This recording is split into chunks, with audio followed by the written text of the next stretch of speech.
All right, welcome everybody to another episode of Mr. Reynolds, How Do I Do This? So we're going to jump right into order of operations and the graphing review. Let me remind you that the order of operations are right there on the paper.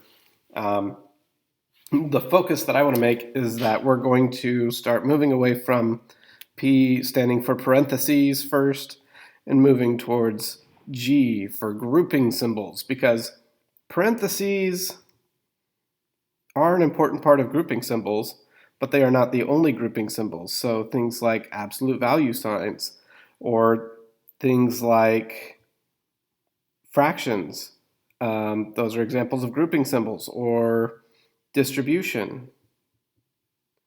So these are all examples of different kinds of grouping symbols that you don't necessarily think about whenever we're talking about parentheses.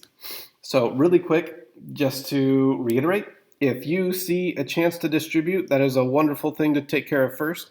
If you see a way to simplify a fraction either in the numerator or denominator before you start actually dividing, that's a great thing to do first.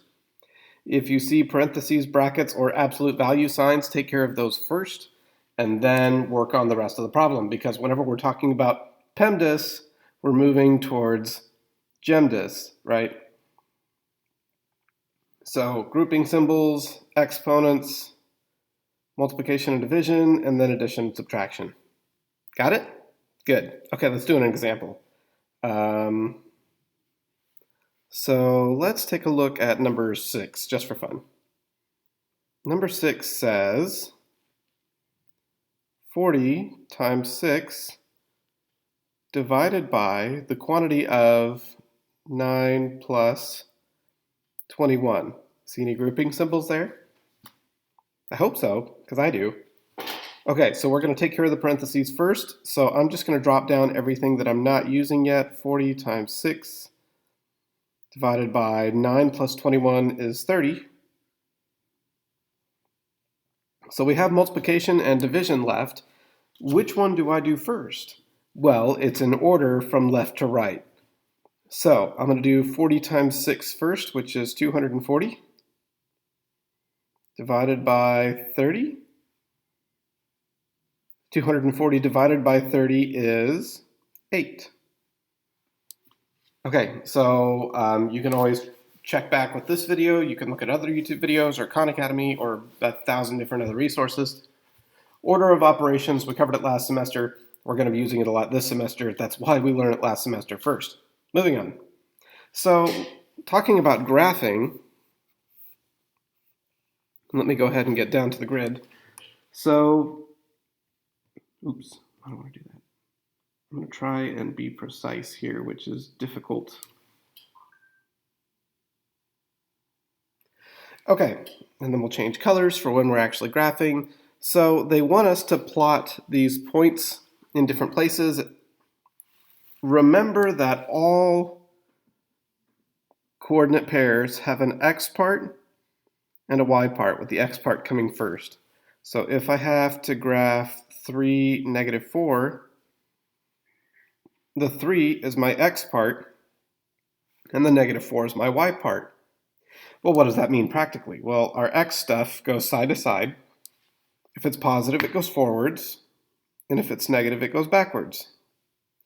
Our y stuff goes up and down, so if it's positive, it goes up, and if it's negative, it goes down. So it's kind of like controlling two robot arms, or you're trying to move something using a grid to get something in your crosshairs, something along that nature.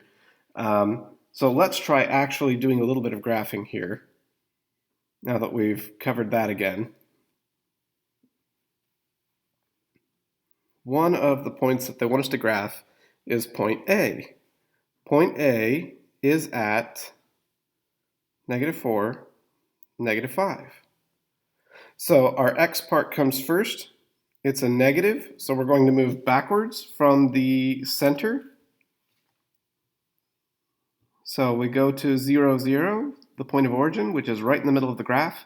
I'm going to go backwards 1, 2, 3, 4. And then I'm going to go to negative 5 on the y. I'm not going to put my point down yet. I'm going to go negative 5 on the y, which is down. 1, 2, 3, 4, 5. Now I can put my point there. Okay, you really want to do this without actually leaving marks on the page, but I wanted to do that to kind of illustrate how this works. And I'm going to actually label my point. So this is point A. Point B is at negative 3, 2. Again, 1, 2, 3. We're going to go backwards because it's negative. And then 2, it's positive, so we're going to go up, 1, 2, and I'm going to make my little dot. This is point B. Please actually label your points.